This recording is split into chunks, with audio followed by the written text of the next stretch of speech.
Alhamdulillah. Wassalatu wassalamu ala rasulillah wa ba'd.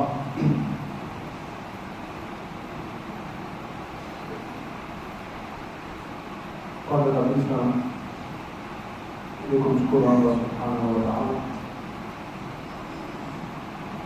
kutujalia nafasi hii ya kuweza kukumbushana na kuweza kuamrishana yale ambayo Allah subhanahu wa ta'ala ametufundisha, na tukatazame yale ambayo Allah subhanahu wa ta'ala ametaka tukatazame nayo. Niseme kwamba wakati tukipigiwa simu kuambiwa kwamba kuna mahala nichague kipi cha kuzungumza, alafu nipeane ripoti kwamba nimechagua kuzungumza nini, nilifikiria vitu vingi vya kuzungumza. Kuna mambo mengi Waislamu tuna mapungufu nayo, yabidi tuambiane. Lakini kadri nilivyokuwa nikifikiria kitu gani cha kuzungumza, sikupata la kuzungumza isipokuwa kuhusiana na neno la kustiriana. Asante. Stara ulimwengu tulionao leo, watu wanapenda kufedheshana na makosa madogo madogo ya kibinadamu mtu alionayo, mtu ndio anachukua nafasi ya kuyatangaza. Mtu anampiga mtu picha na mtoa kwenye mitandao, mtu anamrekodi mwenziwe anamtoa kwenye mitandao, mtu amevaa nguo pengine na kasoro fulani anapiga picha anaweka kwenye mitandao, mtu ameteleza amefanya kitu fulani anamfedhehesha kwenye mitandao.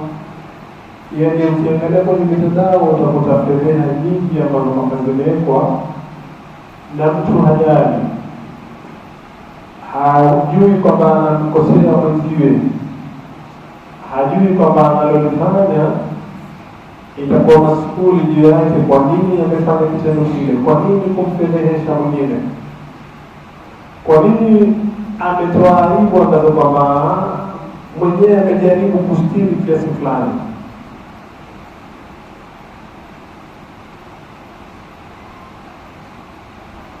Mitandao ina mambo mengi, na kuna baadhi ya watu miongoni mwetu,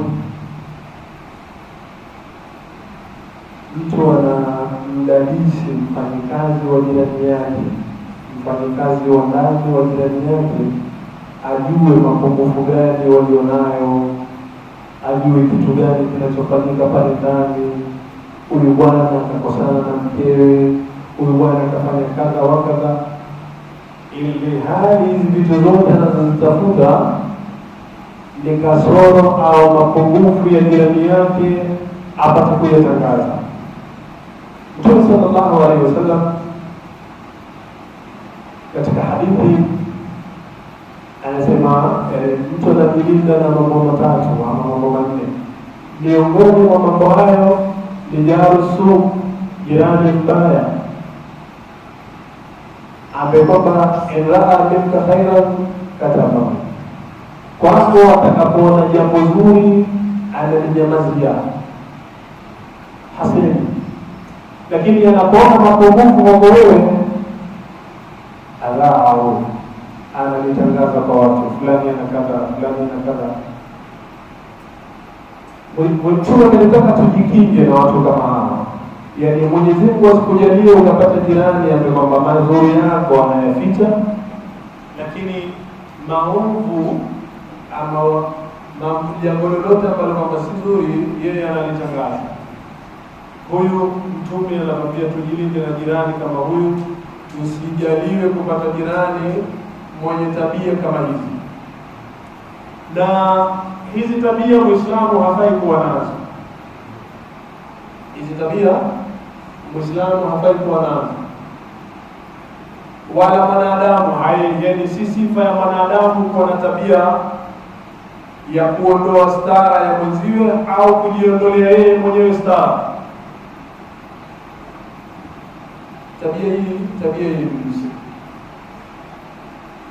Ya bani Adam la yaftinannakum ash-shaytanu kama akhraja abawaykum min al-jannati yanzi'u anhuma libasahuma liyuriyahuma min sawatihima.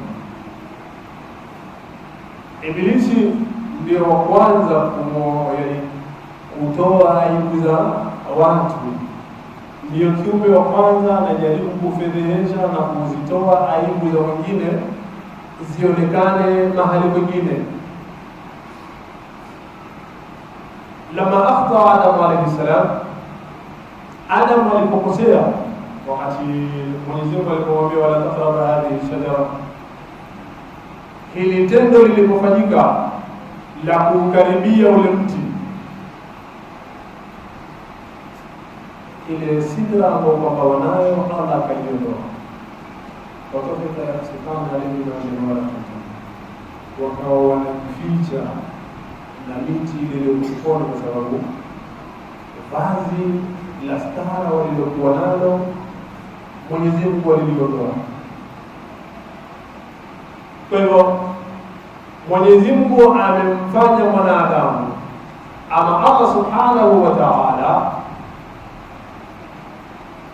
miongoni mwa majina yake ni kwamba yeye ni Sattar. Inna Allah satirun hayyun yuhibbu sitra wal haya. Mwenyezi Mungu ni mwingi wa kustiri. Mwenyezi Mungu anatustiri mambo mengi sana. Iwapenda stara, iwapenda kustiri watu. Hii ni tabia ambayo Allah Subhanahu wa Ta'ala anayo, na wanadamu wanatakikana awe hivi, kwa sababu katika viumbe vilivyoumbwa na Allah Subhanahu wa Ta'ala hakuna kiumbe ambacho kwamba Mwenyezi Mungu ametekea stara kama mwanadamu. Viumbe vingine vyote havihitaji stara. Wewe unataka kukidhi haja, unataka kujistiri, kuna mambo mengine unataka kufanya, mpaka ujistiri, unataka kubadilisha nguo, mpaka ujistiri. Lakini hayawani na viumbe vingine, yani ukishamtoa mwanadamu, viumbe vingine vilivyobaki vyote havijui stara ni kitu gani, wala hawana umuhimu na stara ni nini. Kila kitu kwake yeye kiko sawa. Lakini mtu ama kiumbe ambacho kwamba Allah Subhanahu wa Ta'ala amekekea stara na akataka kiumbe hicho kijistiri, ni mwanadamu. Allah ameweka stara na Allah anamstiri mwanadamu, na mwanadamu mwenyewe anahitajika ajiwekee stara, ajistiri na amstiri mwanadamu mwenziwe. Asiwe na tabia ya kila anachokiona kibaya cha mwenziwe anakitangaza, bali awe na tabia ya kukiona kibaya cha mwenziwe na kukistiri, na kuyaona mazuri ya mwenziwe ndio ayatangaza. Hii ndio tabia ya muumini kwamba anatakikana awe. Allah Subhanahu wa Ta'ala amemfanya mwanadamu, amemuumba katika stara. Mwenyezi Mungu amestiri kwa mwanadamu fikra zake. Hakuna mtu anajua mwingine anafikiria kitu gani. Unamwona mtu kazama katika mawazo mengi, lakini Allah kastiri, hujui anawaza nini. Allah amestiri, tumekaa hapa hujui mtu amekula nini wala amekula nini. Allah Subhanahu wa Ta'ala amestiri mpaka hisia za mtu, hujui huyu yukoje, yuko vipi.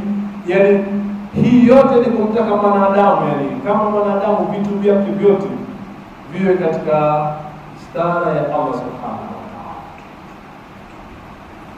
Mwenyezi Mungu anapenda mtu mwenye kujistiri, na mtu ambaye kwamba anamstiri mwenziwe.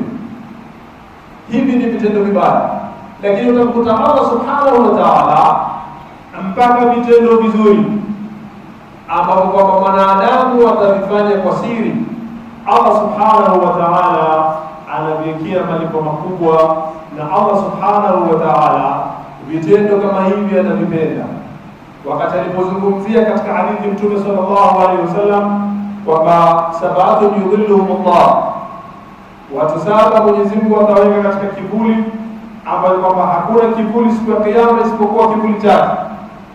Miongoni mwa watu hao akamtaja mtu ambaye kwamba dhakara Allah khaliyan fafadat ayna, kamtaja Mwenyezi Mungu peke yake, kakaa peke yake kando kabisa, katafuta muda wa faragha yeye na Allah subhanahu wa ta'ala, kamkumbuka Allah, kamkumbuka ukubwa wa Allah subhanahu wa ta'ala, kamtaja Mwenyezi Mungu subhanahu wa ta'ala mpaka macho yake yakatoka machozi.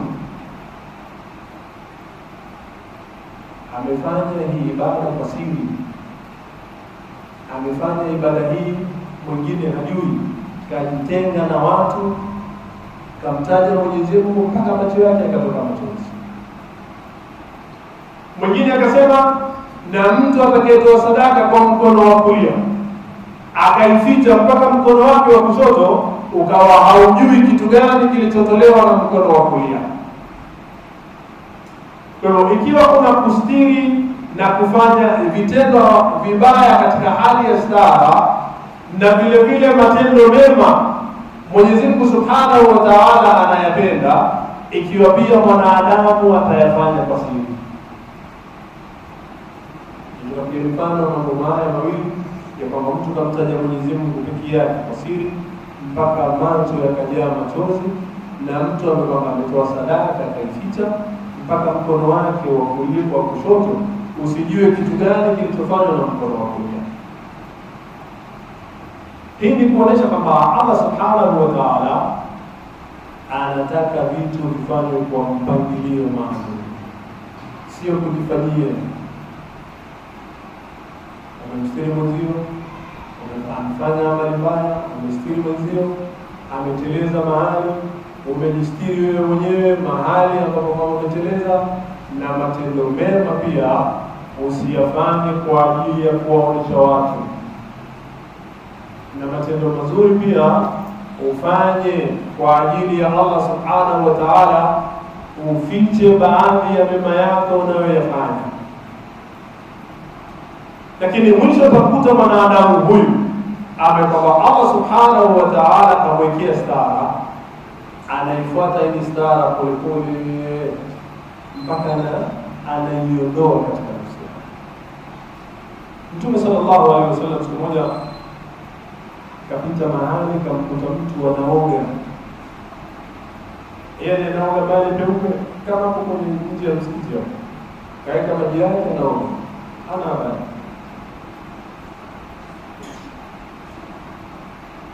Mtume kapata kwenye nyumbani, anasema akemea hili jambo. Mmoja akasema, inaftasala ahadukum falyastatir, mmoja wenu akiwa yuoa yataka kuoga atafute mahali faragha ajistiri aoge. Sio unachukua dishi lako la maji yaliyo unakaa hapo mbele, watu wanaingia msikitini wanakuona pale unaoga, ukimaliza ndio nguo zako uingie na wewe usali. Mtume anasema na mtu akitaka kuoga ajistiri. Yani Uislamu na mipangilio, yani kama kwamba Uislamu ndio unakuja kuwafundisha watu binadamu namna gani ya kuishi. Mtume anamkuta mtu anaoga hata hana habari, watu wanapita, wengine wanamsalimia, wengine kadha wata, lakini ni kwamba yeye hana habari, anaoga tu. Mtume anasema idha tasala ahadukum falyastatir, mmoja wenu akioga atafute sehemu anastiri, sio aoge mbele za watu. Binadamu hufuata hii stara ya Allah subhanahu wa ta'ala, akaivua sehemu baada ya sehemu mpaka mwanadamu akawa hana stara tena.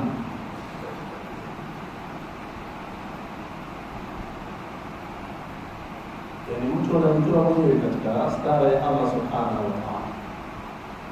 Anafanya jambo uzima wa mstari, mwanadamu anajipeleka mwenyewe sehemu baada ya sehemu, anaondoa stara hii baada ya nyingine mpaka stara zote ambazo Mwenyezi Mungu amemstiri zinamuondoka mtu kama yeye. Allah anawastiri waja wake,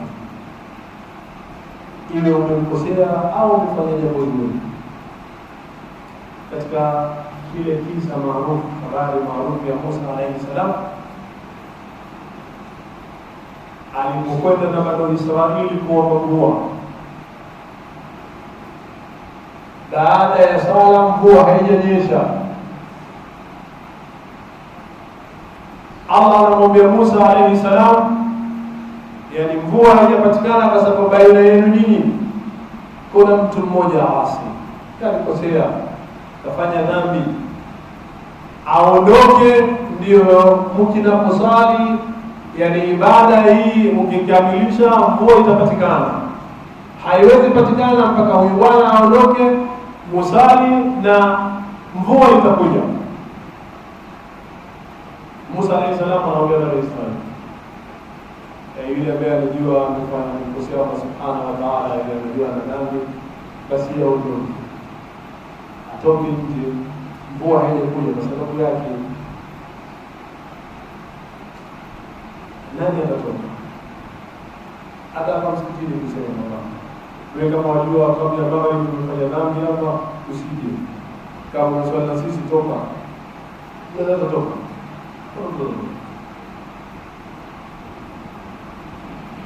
Bani Israili na ukaidi yao na nini, hakuna mtu alitoka hata mmoja. Musa akaendelea tena kaswali salatu istisqa. Kabla hawajakamilisha mvua inanyesha, anamrejelea Allah subhanahu wa ta'ala, anamuuliza vipi na hakujatoka mtu?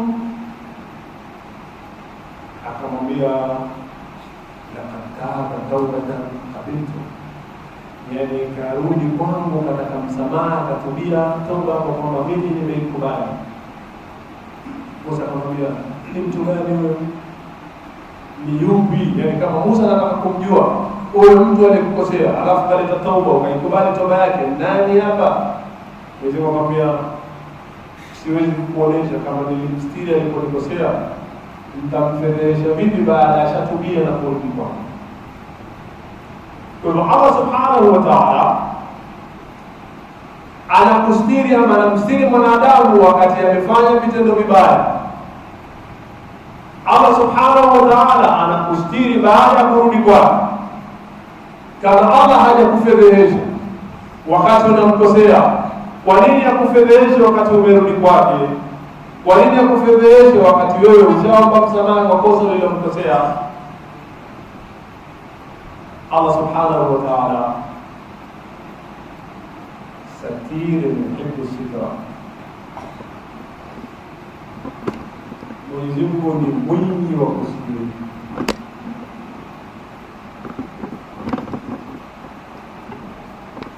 Tuseme kwamba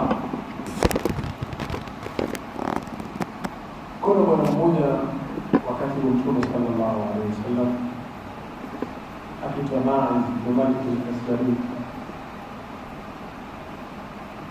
Huyu bwana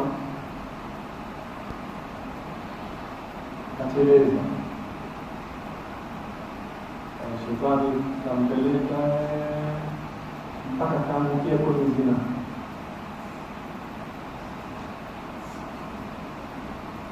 Alipotekeleza hili kosa likawa likamkera,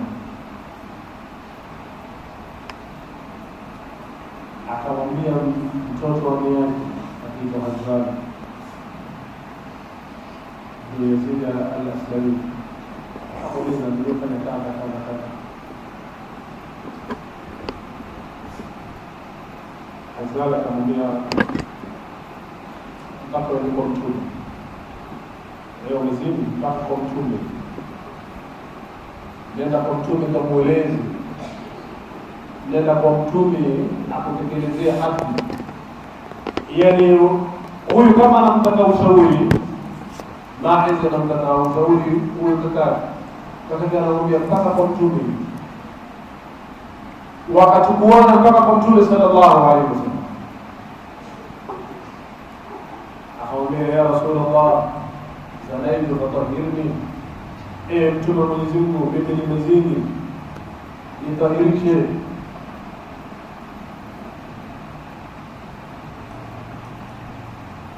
Mtume akageuza uso akaangalia upande mwingine, kama kwamba ile habari hajasikia.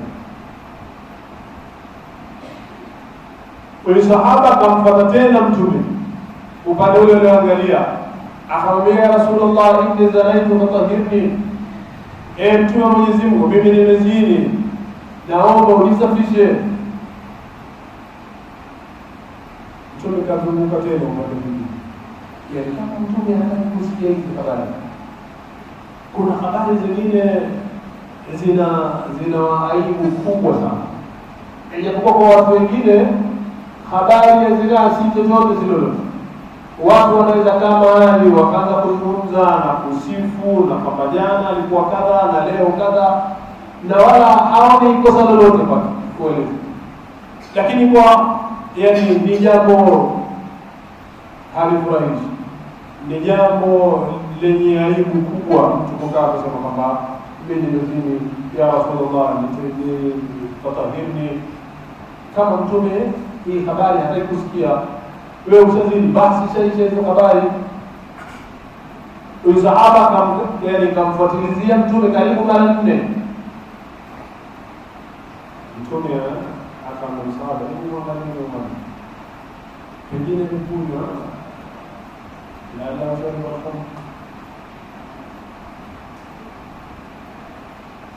leo sio mtu kusema pengine mlezi masahaba akamfuata akamwambia, ya Rasulullah, alikuja hapo.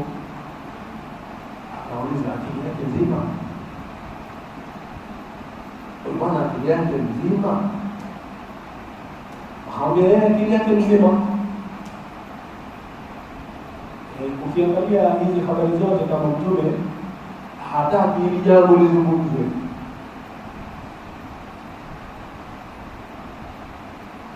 Alipojua Mtume kwamba mtu mwenyewe hajakunywa tembo, akili yake nzima, na alikuwa huyu bwana ana mke, ikabidi mbingu zake mpaka haki itatekelezwa. Watu wakawagawanyika mara mbili. Baada ya mazishi, watu waligawanyika na stori mbili. Wengine wanasema Ma'iz ameangamia na madhambi yake, wengine wakawa wanasema Ma'iz yani hakuna tauba zaidi ya hii aliyoleta. Kama kuna wengine wanaona kwamba huyu ni mtu wa motoni kutokana na tendo alilofanya, na amekuja hapa amepigwa mawe, mambo mengine ya fedhea. Wengine wanaliona kwamba huyu maadamu kajileta mwenyewe na Mtume kafanya hivi alivyofanya, huyu kaleta toba kwa Allah subhanahu wa ta'ala.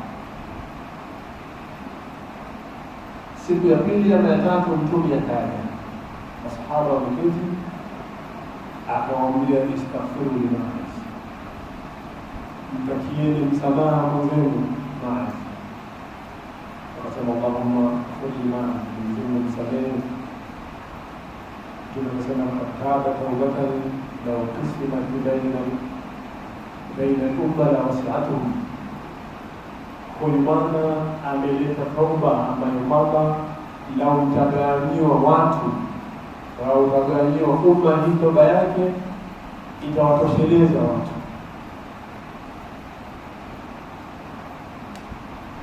Alafu Mtume alisikia, alipata habari kwamba Hazal ndio kamtia moto ajieleze kwa Mtume sallallahu alaihi wasallam. Akamwita, ya Hazal, lau sadarta bi lakana khayran mimma sana'a. Akamwambia, ya Hazal, sio ungemstiri ndugu yako. Kama Mtume anamlaumu, sio kwamba Mtume anamuita Azal kuja kumpa pongezi kwamba yeye wazinifu watakoma. Azal ukipata mwingine mlete, na mwingine mkimwona mleteni hapa. Mtume anamlaumu, anamwambia sio ungemstiri ndugu yako, huko kumstiri ingekuwa bora kuliko hivi ulivyofanya. Kweli kafanya, yaani wewe umeshindwa kumstiri ndugu yako.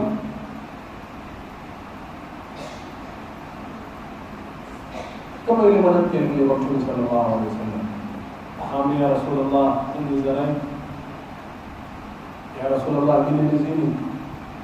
Mtume kaangalia kando, akamwambia mimi nimezini na nina mimba. Mtume nenda kale mbaya mpaka uzae. Mama tena kweli kapenzi mpaka alipofungua akaja kwa Mtume na Mtume. Akamwambia siku ile na miaka kadhaa ndio tena anamnyonyesha mwanao. Ukimaliza kumnyonyesha tu, yaani kama Mtume hataki aje, wewe ndio unaenda kukaa miezi 9, amelea ujauzito wake miezi 9 mpaka akajifungua. Baada ya mwanamke anakumbuka kwamba Mtume aliniambia nikizaa niende. Anamaliza miezi 9, Mtume anamwambia kanyonyeshe miaka 2 mpaka umalize. Kwa maana anakwenda tena miaka 2, miezi 9, miaka 2 na miezi 9, mtu anakumbuka kosa alilolifanya, bado linamkera katika nafsi yake. Lakini kosa lenyewe lina aibu ndani yake, linahitajia stara kubwa sana.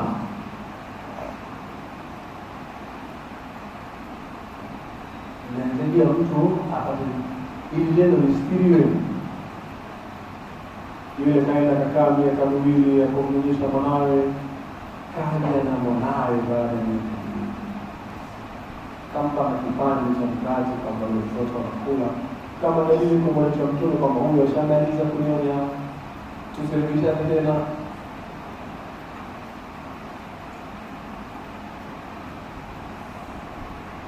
Hapa kuna kitu kimoja katika hivi visa viwili. Mtu hafanyi tendo la zinaa peke yake, naye hajazini peke yake. Huyu mwanamke alikuja na ujauzito wa haramu, hajafanya hili tendo peke yake, kuna mtu kafanya naye hili tendo, lakini Mtume hajauliza ulizini na nani.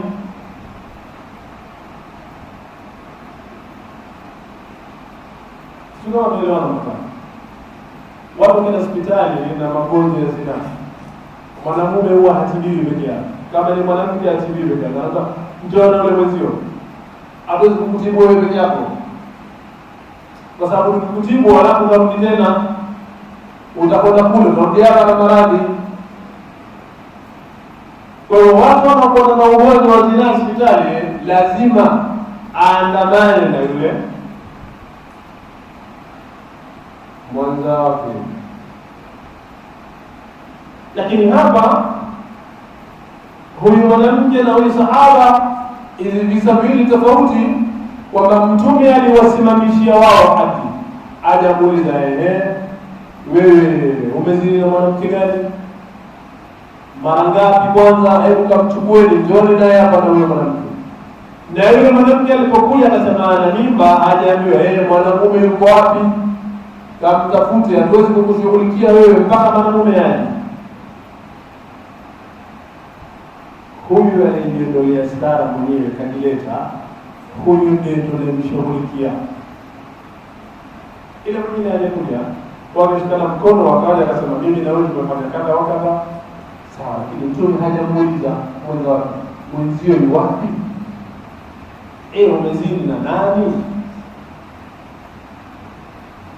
Lakini ile kwa kubwa baadaye, kazini pengine alizenda vya mke wa mtu, kazini pengine alizenda mtoto wa watu, kazini pengine alizenda siku kadha wa kadha. familia hii na familia hii zinakwenda mpaka zina ugomvi unakuwa mkubwa. Lakini yule aliyejileta mwenyewe, huyo anasema kaja mwenyewe.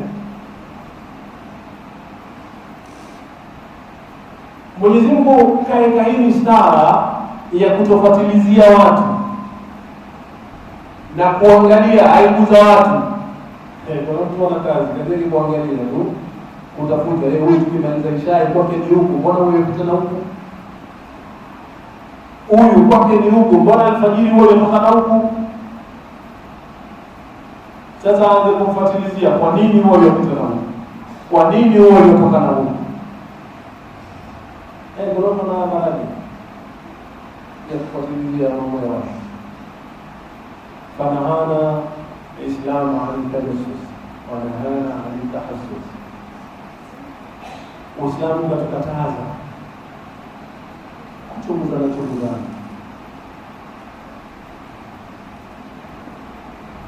Uislamu ukaweka hadi kwa kumsingizia mwingine uongo wa uchafu huu, fulani amezini, fulani amefanya kadha. Uislamu kamtaka mtu aje na watu watatu, yeye akiwa wanne, kwamba wameshuhudia kwamba fulani amefanya tendo la zina, na wewe utakuwa wafanya hili tendo wapi mpaka watu wote wanne wakuone? Ama na hao watu wanne watakuwa wapi? Yaani wewe una kazi kuchungulia madirisha ya watu mpaka uone mtu kafanya hichi kitendo. Nyinyi mabarabara, nyinyi watu wazima wote nyote mkae muangalie kama inapeleka kisimani hiyo. Nyote mnishuhudia. Ndio mlete ushahidi uko bali. Mkija bila ushahidi wa maana, kila mtu uko tamanini. Sio tumemwona kija destination huyu mwana. Huyo alisalimika. Pengine ameja testi alafu hili katika. Hawakuelewana vizuri. Mishe nikaishia hapo. Tumewaona bwana wamejifunika shuka moja hawa. Wamejifunika shuka moja ndio. Tunaona kama wamefanya kitu chenyewe. Watu wanne yani, nyinyi mtafutane watu wote mkusanyane wewe. Mungu akazuia. Tajassus, kuchunguzana, huyu anapita wapi, kwa nini ameingia hapa ndani, hebu kama tuchungulia na fanya nini ndani, ili usifuatilie makosa na aibu za mwingine. Mashahidi wasipofika wanne, umekuja tuna habari zako, nimemwona vizuri, siku kama hizi tunakungoja. Wanasema wakati wa Imam Malik, kuna mama alifariki mchana. Alipofariki kukaletwa mwoshaji. Kila mani huwa kuna watu wanapenda kuosha maiti, yaani mambo yake. Kuna mtu mwingine ustadi la shefe na nini, lakini mambo kuosha maiti. Lakini kuna mwingine kaosha maiti vizuri, yaani mambo yake, akisikia mali kumpiwa chakula. Alafu ndugu yangu Kasim, kuna marafiki zangu wako kule Chuga, ndio Msomali wawili wa mambo ya kuosha maiti. Kashuhudia siku moja maiti kioshwa, wala wanaosha maiti wanafikiria mtu yuko hai, yaani Kasim anapiga simu ananiambia, aje bwana wajua? Nikamwambia nawajua, kila mmoja nikifa kabla ya kuoa waambie nioshe Biblia. Mimi nataka kuoshwa na hawa. Kuna vijana mambo ya kuosha maiti, sio yaani anamuosha mtu, wewe kile unafikiria mtu atalala yuko hai. Sasa nikatamani akasema nikifa kabla yako, nakwambia kabisa usikie mama huyu au watu nikifa hata kama ni watu waite walioniosha. Sasa mambo mengine pale mtaani kazi yake za kuosha watu maiti. kaletwa hajamuosha yule marehemu. Lakini wakati wa kumosha muda ukawa mrefu sana. Na wajua Uislamu walikuwa na jaziba. Wengine wakaanza kwa nini maana nini kelele. Ile mama ya muoshaji anawasubirisha. Hajasubiri kidogo. Subira zikashika. Watu wakapita na mlango. Kuna nini ndani? Wakifika mkono wa muoshaji umeganda katika sehemu nyeti ya marehemu. Kama umechukua na sumaku, umeganda baba. Watu wakagawa, yaani watu grupu mbili za jazba zikajitokeza. Wengine wakasema hicho kiganja kikatwe, kikazikwa na marehemu. Wengine wakasema huyu yuko hai. Hii sehemu nyeti ndio itolewe nusu, ibakie kwenye mkono, tukimaliza mazishi tutashughulikia. Watu wanazozana. Akate kiganja, sehemu nyeti iko bure itolewe. Bwana mwingine akasema shida zote za nini? Tuna mahali kiungo, sio tukamuulize. Watu wakatoka mpaka kwa mbali kwa kama.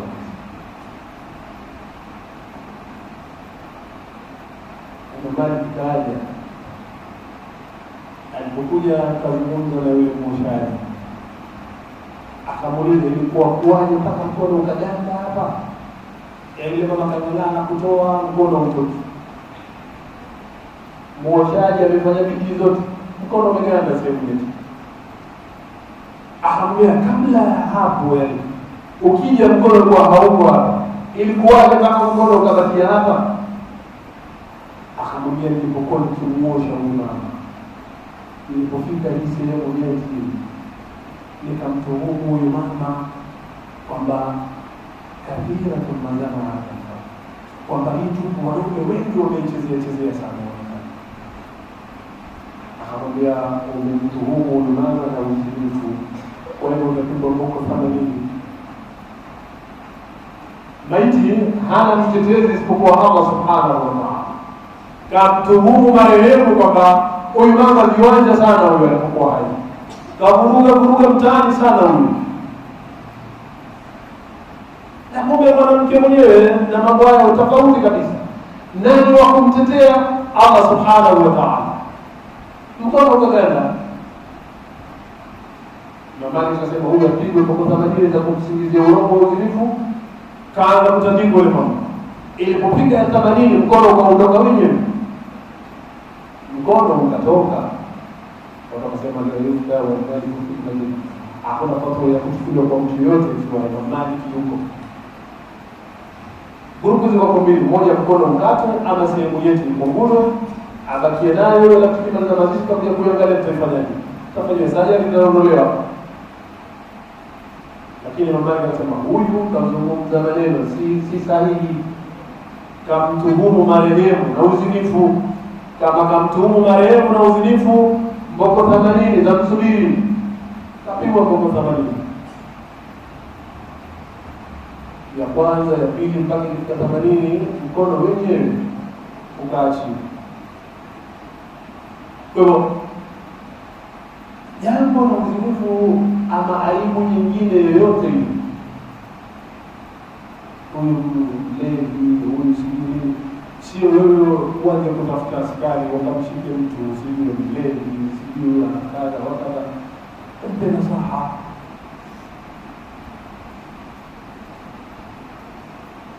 Mtume angemwita yule Hassan akamweka mapete hapa kwamba huyu shujaa kawasokoa walizi wote, huyu kawasokoa wazinifu wote, huyo anawajua walipo, ukiwashika walete. Lakini Mtume anamlaumu, anamwambia sio ungemstiri ndugu yako, kazi ni kweli, sio ungemstiri basi.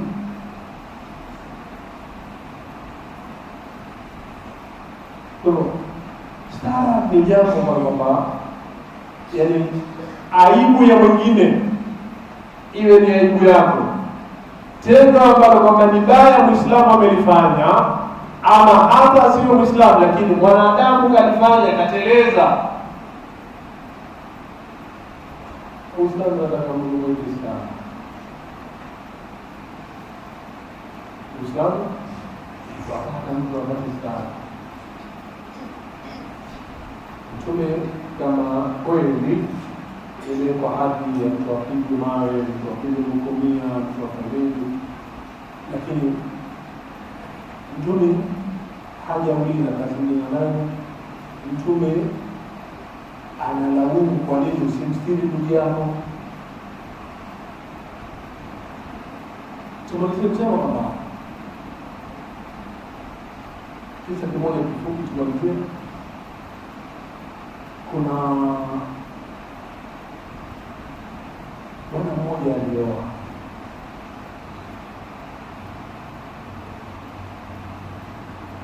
alipoingia ndani kwa mkewe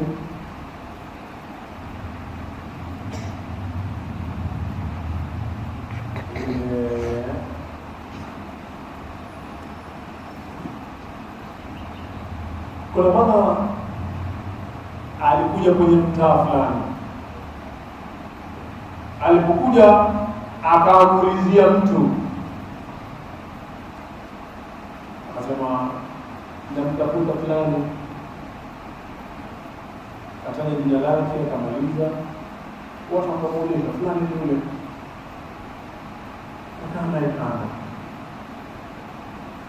akamwambia mimi natoka sehemu ya mbali na usishangae jina lako nilijua vipi, lakini kuna ibada kubwa ambayo kwamba wewe umefanya baina yako wewe na Allah subhanahu wa ta'ala, ambayo kwamba inaonekana ni siri, naomba uniambie. Na mtu mwenyewe anaonekana mtu wa kawaida tu, ile kana kwamba hakuna kalizo lilofanya, akamweleza tu maneno, akamwambia lazima kuna amali nyingine, kuna jambo lingine kubwa zaidi ambalo kwamba wewe umemfanyia Allah subhanahu wa ta'ala. Kuna jambo ambalo kwamba si la kawaida, kuna ibada ambayo kwamba si ya kawaida wewe umefanya. Basi yule jamaa akamlazimisha amwambie na kuzidi kumkariria kwamba anamsihi na nini. Mwisho yule akamwambia, mimi kuna siku nilioa, nilipooa nikiingia ndani, yule mke wangu kanishika mkono, akamwambia ustudu sasa mpaka urudi na akhera, nistiri na Mungu atakustiri duniani na akhera. Akamuuliza tatizo gani? Akamwambia mimi nina ujauzito ambao si wako, mimi ni mjamzito, lakini ujauzito wenyewe wa mtu mwingine. Wala walima ahli la qatali, na jamaa zangu wangejua habari wangeniua mimi. Sasa mimi niko mbele yako sasa hivi, nakwambia ukweli vile ulivyo. Mimi nina mimba kwa kwamba si yako, lakini naomba unistiri, watu wasijue. Allah na wewe atakustiri. Ukitaka nifedheshe, waambie jamaa zangu. Mimi nakwambia wewe, ukitaka mwambie wewe, lakini mimi nitachokiomba kwako nistiri. Mwenyezi Mungu naye atakustiri. Bwana akahamu ule mtaa, akanyamaza, akapoka kwa sababu kabula tena mtamwambia. Sasa namwambia yule mtamwambia, mimi nikahama ndio nikaja huku. Nilipokuja hapa mke wangu nilimfungia, akawa hatoki kuonana na watu wengine mpaka akajifungua. Alipojifungua siku moja, yaani usiku, mimi karibu na alfajiri, mimi nikamchukua yule mtoto. Watu walipokuwa wanasali msikitini, mimi nikaingia yule mtoto nikamweka nyuma ya mlango, na mimi nikaingia kusali. Tulipomaliza kusali, yule mtoto akaanza kulia. Watu wakaanza kuulizana, mtoto wa nani? Mtoto wa nani? Mtoto wa nani? Hajulikani. Ile bwana alikuja kwa mtu akamwambia, kama hajulikani mwenyewe mimi nipeni nikamlee, mimi nitamlea. Lakini nyote mle kwa msikitini mwasudia kwamba huyu mtoto si wangu, huyu mtoto tumemwokota msikitini, naomba tu unipe mimi nikamlee. Amechukua, asema nikamchukua yule mtoto nikamrekeshia mama. Akamwambia mwanao, Mwenyezi Mungu atakustiri, watu hawajui kama ni mtoto wako, chukua mtoto wako vile. Kama mimi nimeona mtoto kana mtoto wako vile. Watu mtaka kwa hamjui yule mama kama ni mjamzito na nini. Lakini kumbe mjamzito kamfungia nani, anaonekana na watu. Baada ya kujifungua ndio akaanza kutangamana na watu. Akamwambia hili ndilo jambo kwamba mimi naona geni pengine nililofanya, nilimstiri yule mama, sijamwambia mtu, na hakuna mtu anayejua katika familia kwamba yule alikuwa nilipomuoa alikuwa mjamzito. Yule mama alikuja kutoka safari ya mbali kumtafuta, ujamaa kamuuliza, nimeshamaliza habari yako, kwa nini walikazi ya kuuliza haya mambo? Akamwambia kwa sababu raaitu Rasulullah sallallahu alaihi wasallam fi manam yubashiruka bil jannah, mimi nimemuona mtume usingizini amekutaja kwamba wewe ni mtu wa peponi kwa kitendo hiki ulichokifanya. Hebu tuseme kitu kweli, ilikuwa sahihi mtu ameoa mwanamke ana ujauzito, si wake, anaambiwa ujauzito si wako, lakini stiri ndani ni kubaya. Ungemchukua kwanza mpaka kwao, kwenda kwa wasichana wazazi wake, ungemwezesha mtoto wako mjamzito, unajua sijui sijui ni Facebook, sijui Twitter, sijui ni wapi, sijui nini, umeanza kumtangaza familia yao yote kwamba kuna kadha wanajifanya hawajui, kumbe wanajua, sijui nini. Na watu watakao comment hizo vitu pia wataanza kutukana familia, ile sara itakosekana. Huyo anamwambia nimemwota Mtume sallallahu alaihi wasallam akikupa bishara kama akikuzungumzia kwamba wewe ni mtu wa peponi.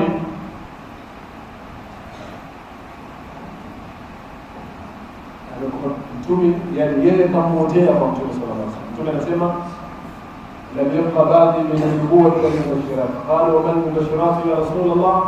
Qala ar-ru'ya salih yarahu rajulun salih au turahu. Bishara ndio zimebakia baada ya Mtume sallallahu alaihi wasallam. Hakuna yani wahi utakuja wale watu wanaota, huyu anapotea huyu anapotea huyu. Sayyidina Ali anasema siku moja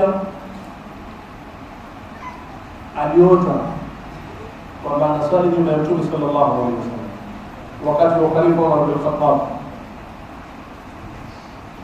Anasali salatu subhi ya alfajiri nyuma ya Mtume. Asema tulipomaliza kusali nikafuliza kutoka, nilipofika mlangoni nikamkuta mama kabeba bakuli linatende nani.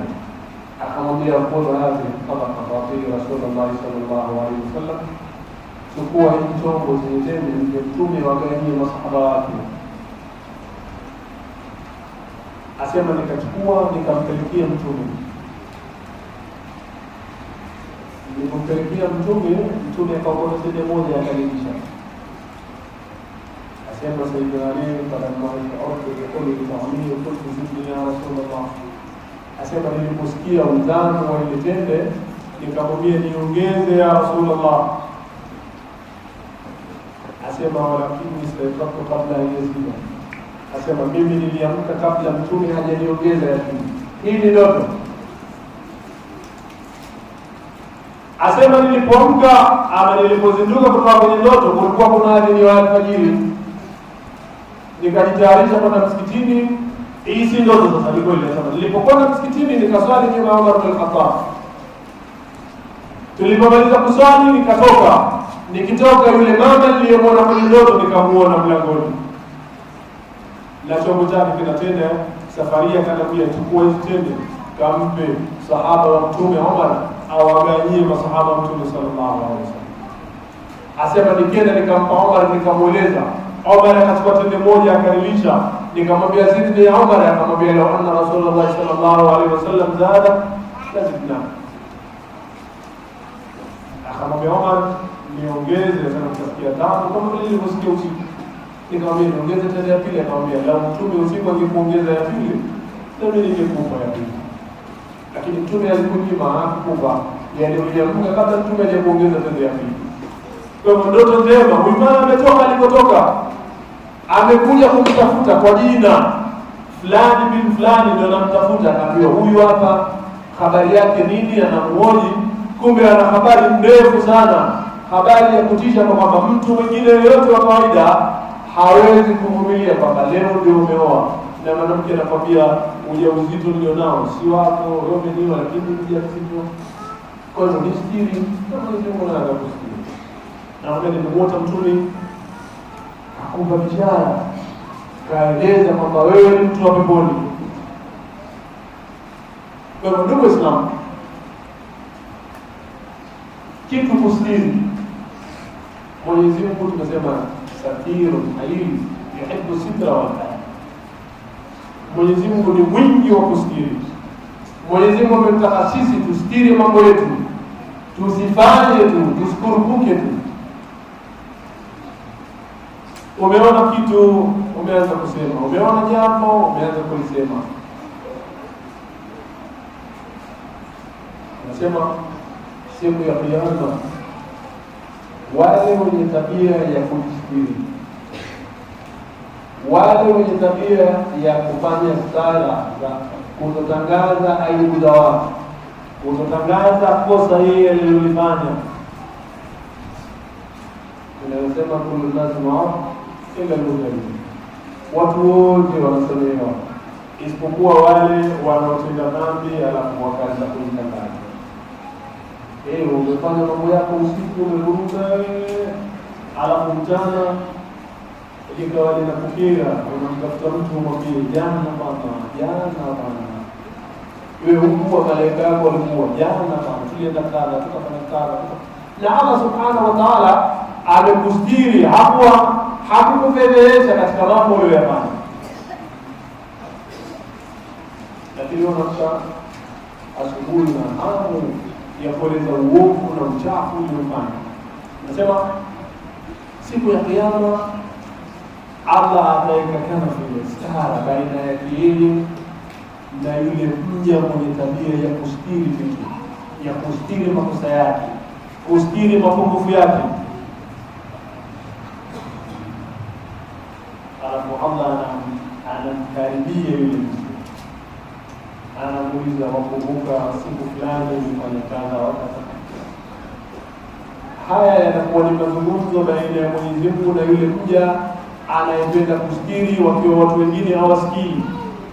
Mpaka Mtume sallallahu alaihi wasallam anaikotana, hakuna mtu anasikia. Ni baina yule mtu na Allah subhanahu wa ta'ala.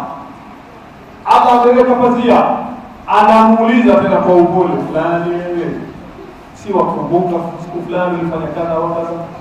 Wewe ugaruka. Sema ya Rabbi sawa. Mtu anakubali mpaka mwisho yale yani mambo yote Allah aliyosema, amekubali kwamba yeye amefanya. Akamwambia Mungu, satakuwa alayka fi dunya wal yawma akhir. Madhambi ambayo kwamba niliyastiri duniani, madhambi ambayo kwamba yalikuwa stara siri baina ya mimi na wewe, nimekustiri haya makosa duniani na leo nakusamehe.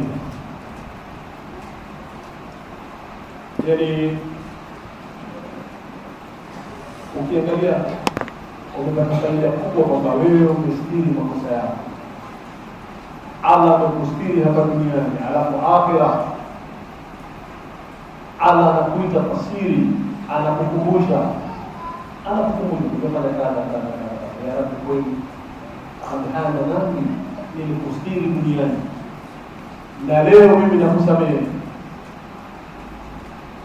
Kwa hivyo asifu neema fi dunia, sitara ni neema hapa duniani, wa wasila litanaumi au al-iqab fil akhirah, na ndio njia, ndio wasila wa mtu kupata neema kwa Allah subhanahu wa ta'ala, au kukutana na adhabu na hasira za Allah subhanahu wa ta'ala. Huyu amepata wasila na kuneelewa kwamba Allah anamhesabia makosa yake pole pole. Allah subhanahu wa ta'ala ameweka baina yake yeye na watu wengine kuna pazia, watu hawasikii wala hawaoni kitu gani kinachozungumzwa. Alafu Allah anamwambia, haya madhambi nilikusamehe, nilikustiri duniani na leo nakusamehe, ingia. Ama mtu akiwa ni mtu wa fedheha, kila analoliona analifanya, hesabu yake pia itapata barwani na mambo yake yote aliyofanya kila mmoja atayaona. Watu wanashangaa, huyu ndani alikuwa anafanya kama huyu alikuwa kweli hivi. Yaani kila kitu kama ilivyokuwa ukiandika mambo ya watu, kustiri aibu unazofanya na mambo mengine unayoninio, hesabu yako nayo inakuwa wazi kabisa.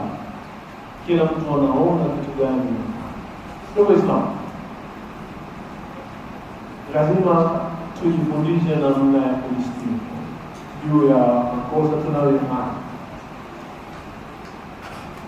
Tujifundishe vile vile namna ya kustiri aibu za watu wengine. Sio mtu anakili ndio anapofuka anaanza kumfatilizia mtu, anaanza kuzungumza mambo yasiyoeleweka juu ya dini ya Uislamu, anakosa kumweka katika staa, anakosa kumhifadhi dini ya Uislamu, anakosa yeye mwenyewe, anafanya makosa, anashindwa kujiekea sala, anajiona shujaa wa kufanya madhambi, anaeleza makosa anayofanya. Sasa ikiwa hili litapatikana, yani kwa Waislamu litakuwa jambo zuri, lakini ikiwa hili litakosekana, basi vile vile litampelekea mtu mahali pabaya, akhira makosa yake ngumu na Allah subhanahu wa ta'ala kwa halifa wa dunia. Lakini mtu yule kufanya anapoteleza yale yanayoteleza nafikiri na mambo mengine yanayokuja kwa Muislamu nafikiri.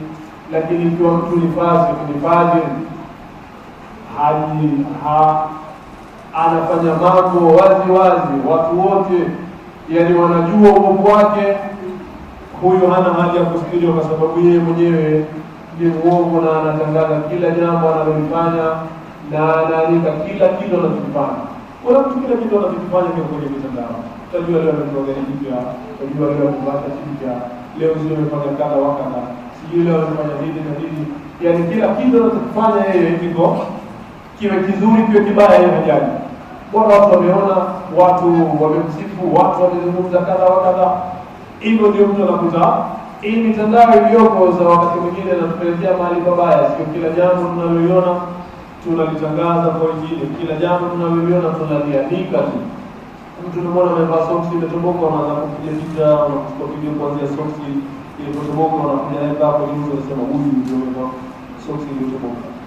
Na siku alipovaa soksi nzuri huko jampiga picha, siku alipokuwa amevaa kanzu nzuri jampiga picha, wakati alipokuwa hasidhi msikitini hujampiga picha, lakini anasinzia anaona na kupiga picha, huyu anasinzia, huyu anafanya kazi. Yaani vitu vingine inabidi tusikiliane ndugu sana.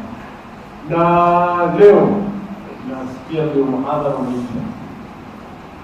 Kwa hivyo hizi dakika zimebaki kidogo kwa tuachie pale na mwisho, ili tupate mtu wa kufunga. Yaani kila siku tunatoa taarifa, lakini leo baada ya taarifa na mambo mengine yatakayozungumzwa, kuna safari, kuna juhudi, kuna Alhamisi kwa watu wote wapele tunafunga, kila mwenye kuzungumza ama kila mwenye laje na tarana, yani tuko mwisho, sio kuzungumza mwisho mabadiliko ya mtu mmoja. Kuzungumza mwisho ni kama tulivyozungumza wazungumzaji wengi mwanzo tukianza siku ya kwanza, na leo baada ya taarifa na mambo mengine yafuatie ya kufunga, na Allah subhanahu wa ta'ala kwa haya mengi iliyozungumza atujalie min alladhina yastami'una qawla fayattabi'una ahsana. Assalamu alaykum wa rahmatullahi.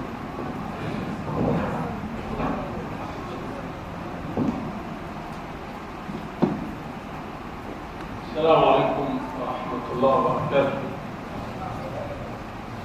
Leo ni siku ya mwisho ambapo tunafunga muhadhara, na barnamiji ya leo ni tofauti. Hizi dakika zimebaki, kwanza tutamkaribisha Sharifu Sayyid Abdurrahman Sharif Adnan. tulipanga kwa sababu yeye hatukumpata wakati tunaandaa wahadhiri, hatukumpata katika simu, na katika mihadhara yote lazima awe na nafasi yake ya kuzungumza. Kwa hivyo tukamwachia nafasi yake, atakuwa akiweka taarifa kwa kila anayetoa muhadhara. Ndio tukasema hatuzungumzi taarifa ikiwa yupo, lakini kwa kuwa leo tunafunga, Mtume sallallahu alaihi wasallam alitufundisha mnapokuwa watu watatu au zaidi ya watatu, aweko amiri, aweko kiongozi katika lile kundi. Na hata alipokuwa akituma msafara, iwe ni wa kivita au msafara wa aina yote, Mtume humchagua amiri pale, na ni lazima watu wote wanakwenda na amri na mwongozo wa yule amiri. Kwa hivyo katika kundi la da'wa Changamwe, tuko na hii mihadhara, tuna kiongozi wetu sisi walimu sote, ambaye kiongozi wetu ni ndugu wetu Ustadh Sheikh Budi amiri wetu. Hatupangi jambo lolote, lazima ushauri wake uweko pale na tunakwenda chini ya mwongozo wake. Kwa hivyo leo katika mwanzo wa barnamij, yeye ndiye alikuwa amepangwa kufungua mihadhara kwa heshima yake, kwa ndiye kiongozi wetu. Yeye ndiye alikuwa atufungulie mihadhara. Dharura ilipokuwepo akazungumza Ustadh Khamis, kisha siku ya pili akazungumza. Na leo yeye ndiye atafunga mihadhara hii.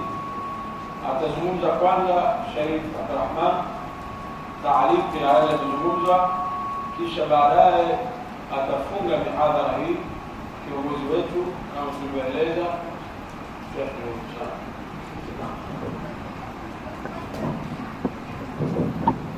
Assalamu alaikum warahmatullahi wabarakatuh.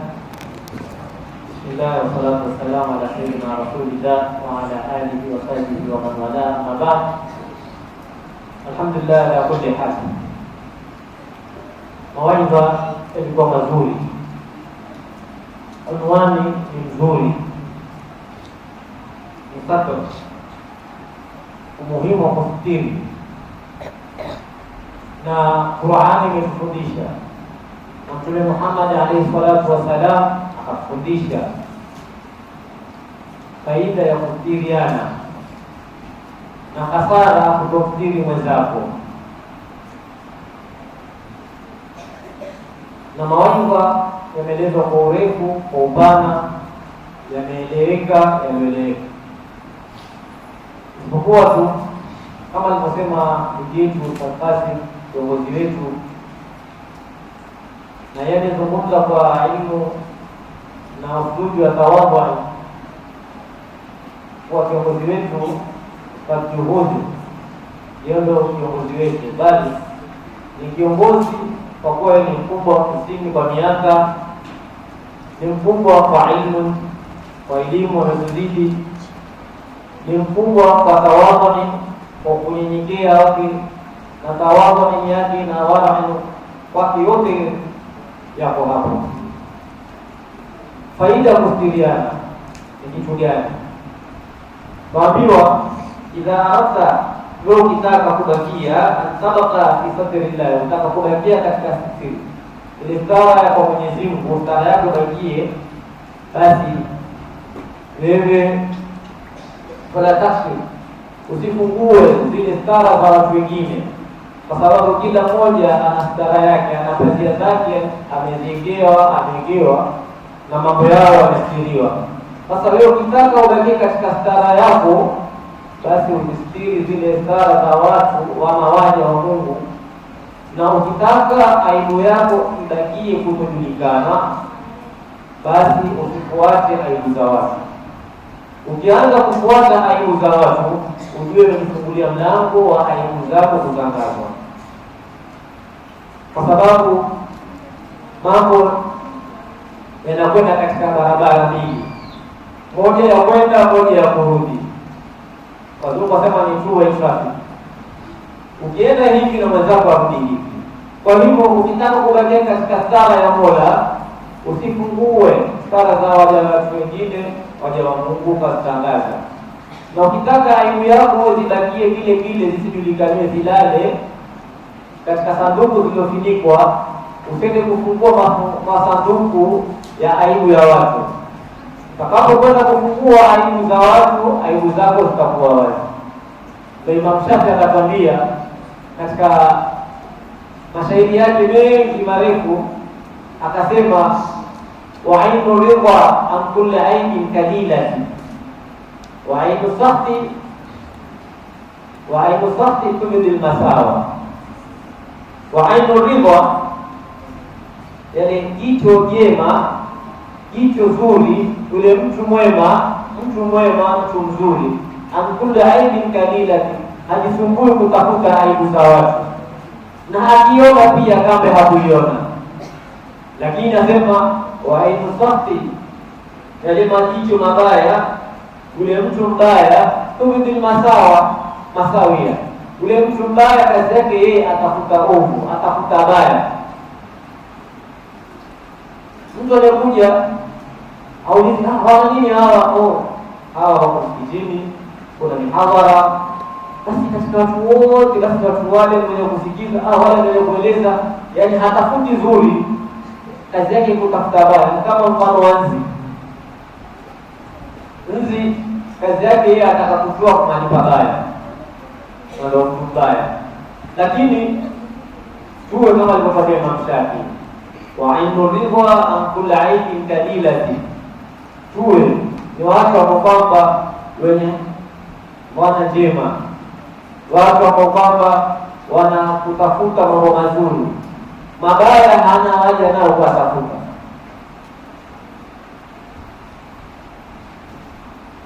Mpaka hadithi imekuja kutuelezea, hadithi ya Mtume sallallahu alaihi wasallam anasema, man raa minkumul munkara, man raa minkumul munkara falyughayyirhu biyadihi, atakauona munkar.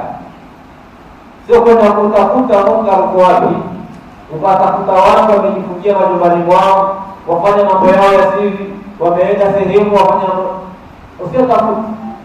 Mpaka ilikuja wakati watu wakamwambia Sayyidina Umar radhiallahu ta'ala, umesahau katika baadaye, man raa, ni aliona munkar falyughayyir biyadihi, lakini sio kutafuta munkar. Watu waishi kwa amani, na watu wataka kuishi kwa amani ni watu kuishi kupeana mazuri, kuelekana katika mazuri, sio kutafutana mabaya. Na haya ndio tunapenda kueleza kwa mukhtasara, kwamba leo tunakuwa ni yaumu tahtim, na ubora wa mambo, khairul umuri bi khawatimi, bora wa mambo ni kwa kuzingatiwa mwisho wake. Hata mwanafunzi akisoma mwisho ataletewa mtihani, afanye mtihani, angalie daraja zake, alisoma vipi, alifaulu vipi. Lakini ukianza utaangaliwa polepole, mwalimu akusikize, akuelekeze. Kwa hivyo mwisho ndio uzingatiwa. Khairul umuri bi khawatimi, bora wa mambo uzingatiwa mwisho wake. Na basi sisi tumekuwa hudhuri imekuwa nzuri tangu siku ya kwanza mpaka siku ya mwisho, kama mihadhara, na waliokuwa mihadhara wamefurahi, kwa sababu lao si wenye kusikiza, wao silikuwa na hikma kueleza. Kule kuja sisi kusikiza ni kuwashajihisha wale wenye kueleza na kupatia hamu zaidi, kwenda kutafuta waelekeze watu kwa wema zaidi. Yote hii ni katika khairi, kwa sababu Qur'an inatuambia wataawanu 'alal birri wattaqwa, saidianeni katika kufanya mambo ya khairi na kumcha Mwenyezi Mungu. Kule kuja kushajiisha tu ni katika khairi, tuingia katika mlango wa fi'lul khairat. Wakati umesonga, tutamwita ndugu yetu, mzee wetu, kiongozi wetu, sote letu, tutajihudi ali atuelezee, angalie tangu siku ya kwanza mpaka leo siku ya mwisho tarehe 12. Ikiwa kuna mahali tulikosea mahali, yeye atazibaziba. Kuna viraka ataweka. Kama kuna rangi pambe atapaka, ikiwa ni palasta atatia yeye, ikiwa mahali kulikuwa uzuri atasema hapa kulikuwa uzuri. Basi aliyobakia ni yeye, ataelekeza, atamwambia tutafanya nini, na kukumbusha kesho ni yaumu Arafa, fanya bidii tufunge, na si kufunga mapeke yake, na mambo ya khairati mengi tufanye, kwa sadaka, tusome Qur'ani kwa wingi, tulete azkari kwa wingi, tulete istighfari kwa wingi, tusali Mtume sallallahu alaihi wasallam kwa wingi, tusome Qur'ani kwa wingi. Kila jema ambalo kwamba linaingia katika khairi tufanye, tupate ile daraja ya siku ya Arafa. Wallahu rasuluhu a'lam.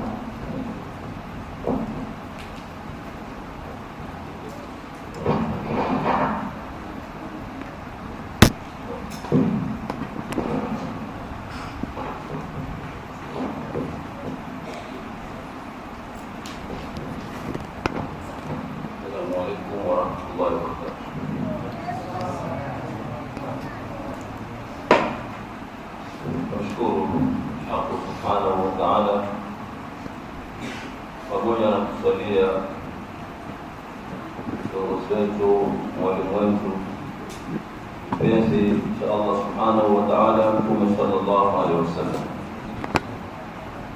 Qala Allah ta'ala, wa amma bi ni'mati rabbika fahaddith.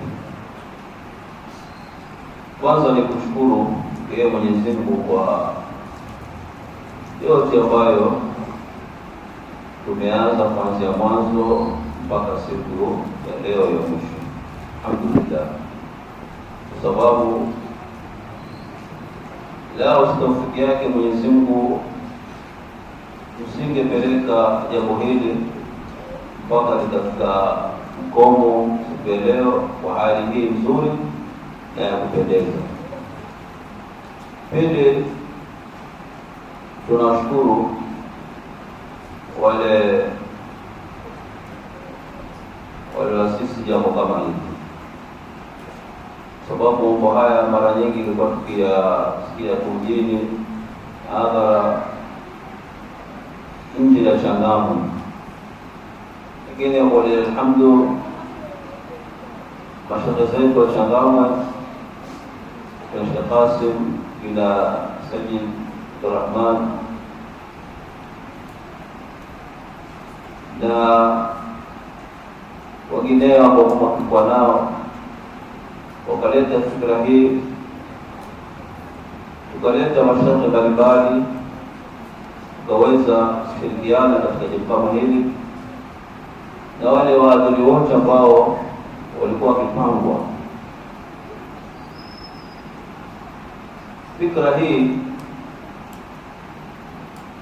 Changamwe itakuwa ni mwaka wa 3, mihadhara ya siku 10 katika mwezi wa Dhulhijja itakuwa ni mwaka wa 5, na tuna mihadhara pia katika mwezi wa Rajab mwaka wa 3 pia tumefanya. Kwa hivyo ni jambo ambalo litakuwa likiendelea kila mwaka. Tutakuwa na mihadhara katika mwezi wa Rajab takriban siku 10 na muhadhara wa 10 Dhulhijja, na pia kuna fikra ya kuongea na Sheikh Qasim tuweze kuanzisha pia mihadhara katika mwezi wa Muharram. Ni fikra iko lakini haijaiva. Inshallah taala ikiwa itafiki mwaka huu basi tutawaeleza. Kuna fikra pia tuanzishe kila mwezi tupate muhadhara mmoja misikiti mbalimbali. Mwezi huu Hidayah, mwezi ujao Abu Hurairah, hivyo. Kwa hivyo ni kujaribu kukuza dawa katika sehemu hii ya Changamwe. Leo tunasema wale mashaikh zote ambao tulikuwa nao kuanzia mwaka wa nyuma wa 2 mpaka huu, lakini wengi ambao tunawaona wametoa hii mihadhara tangu mwanzo tuko nao. Kina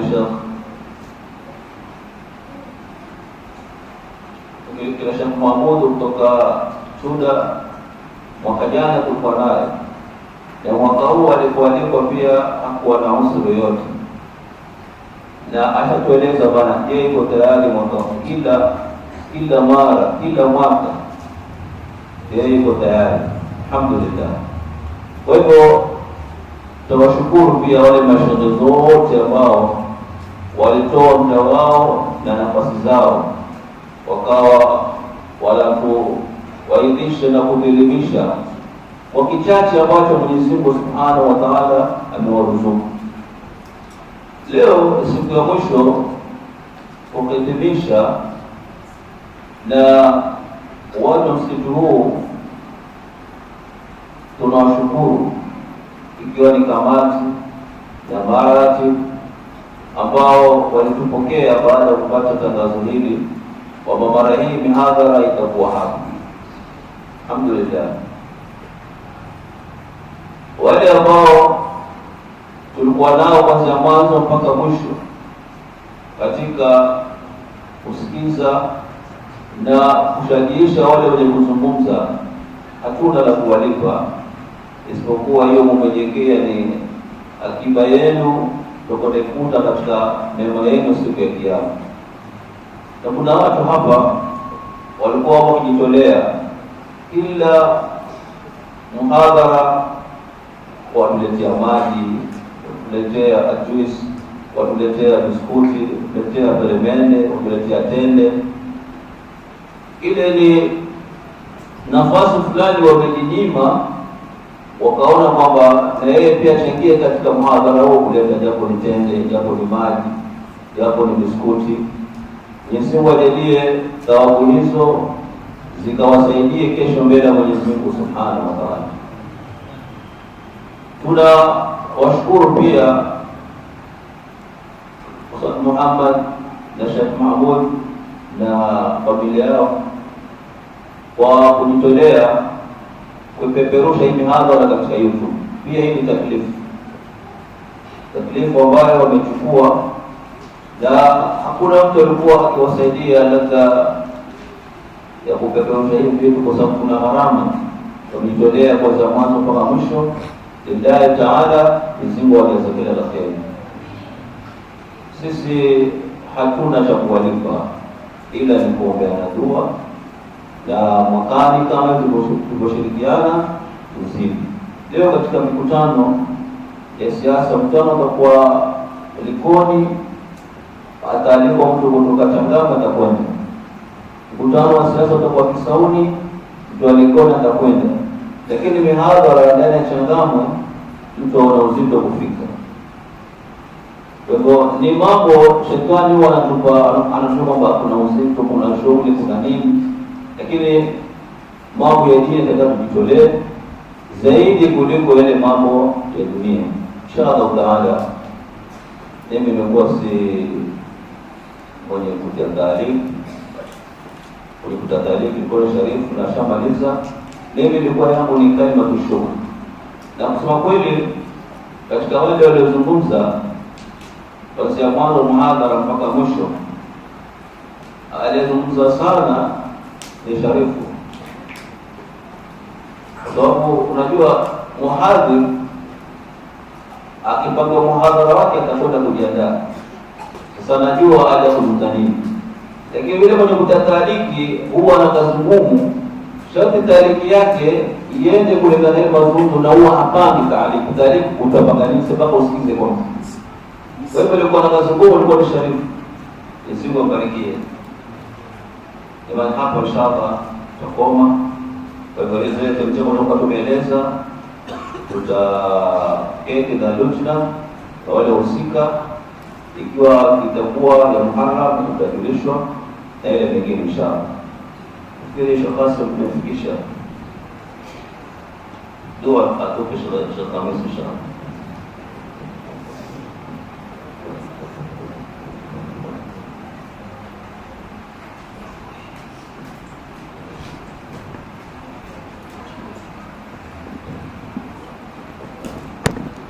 No.